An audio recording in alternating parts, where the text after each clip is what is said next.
नमस्कार दोस्तों। आज हम लोग बात करेंगे 8 पे फाइनेंस कमीशन 8वां वेतन आयोग कैसे तय करेगा वेतन, पेंशन, भत्ते। एनसीजेसीएम ने दिए हैं सुझाव। 8 पे कमीशन टर्म्स ऑफ रेफरेंस वित्त मंत्री निर्मला सीतारमण के साथ बजट 2000 के पहले की गई बैठक में ट्रेड यूनियनों ने आयोग के गठन की मांग को दोहराया था।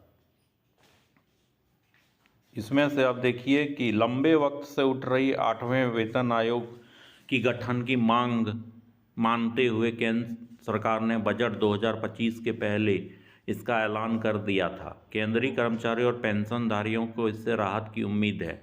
वित्त मंत्री निर्मला सीतारमण के साथ बजट 2025 के पहले की गई बैठक में ट्रेड यूनियनों ने आयोग के गठन की मांग को दोहराया था।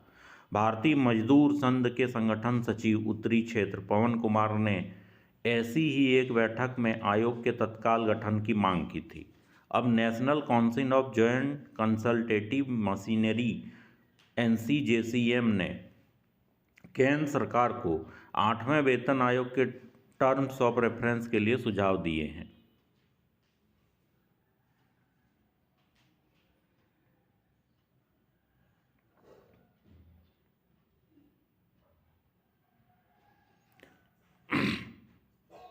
इसमें से क्या है कि स्कीम में कर्मचारियों पर विचार करके सर्विस में कम से कम 5 प्रमोशन का सुझाव देना चाहिए।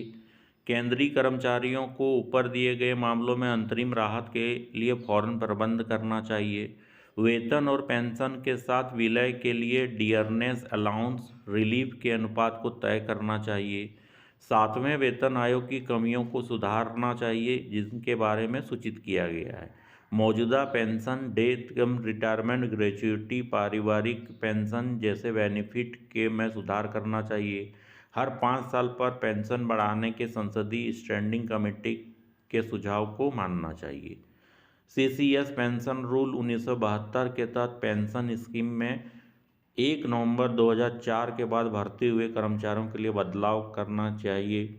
सीजीएच पर संसदीय स्टैंडिंग कमेटी के सुझाव को आगे बढ़ाना चाहिए और कैशलेस मेडिकल सेवाओं कर्मचारियों पेंशनधारियों केंद्र सरकार के कर्मचारी, औद्योगिक और गैर औद्योगिक ऑल इंडिया सर्विसेज के कर्मचारी, रक्षा बलों और पैरा मिलिट्री फोर्सेस के कर्मचारी, पोस्टल डिपार्टमेंट के कर्मचारी, डाक सेवक, केंद्र शासित प्रदेशों के अधिकारी और कर्मचारी, भारतीय ऑडिट और अकाउंट्स डिपार्टमेंट के अधिकारी और कर्मचारी, सुप्रीम कोर्ट के अधिकारी और कर्मचारी, संसद के कानून के तहत बनाई गई रेगुलेटरी संस्थाओं के सदस्य, भारतीय रिजर्व बैंक को छोड़कर केंद्रीय सरकार के स्वायत्त निकायों और संस्थानों के कर्मचारी। 1 जनवरी 2026 से केंद्र सरकार के कर्मचारियों के लिए व्यापक संशोधित वेतन पैकेज तैयार करना। 15वें मजदूर अधिवेशन में set and dignified living veg का सुझाव दिया गया।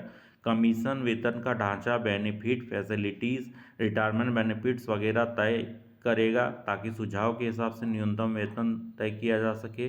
साल 2019 में श्रम और रोजगार मंत्रालय ने नेशनल मिनिमम वेज पॉलिसी के एक्सपर्ट कमेटी बनाए थे जिसने उपभोग की यूनिट को 3 पारिवारिक इकाइयों से बढ़ाकर 3.6 पारिवारिक इकाई रखने का सुझाव दिया था। 8वें वेतन आयोग को स्तर 1, स्तर 2 और 3, 4 और 5, 6 को मिला देना चाहिए। यहाँ पे देखिए और है डिफेंस सिविल कर्मचारी जो हथियार, केमिकल, बारूद, एसिड बनाने का काम करते हैं उनके खतरों को समझा जाए और स्पेशल रिस्क अलाउंस, बीमा कवर, मुआवजा वगैरह दिया जाए। मौजूदा स्थिति में जरूरी एडवांस और पुराने एडवांस की समीक्षा प्रस्ताव, तो ये सारा प्रस्ताव दिया गया है।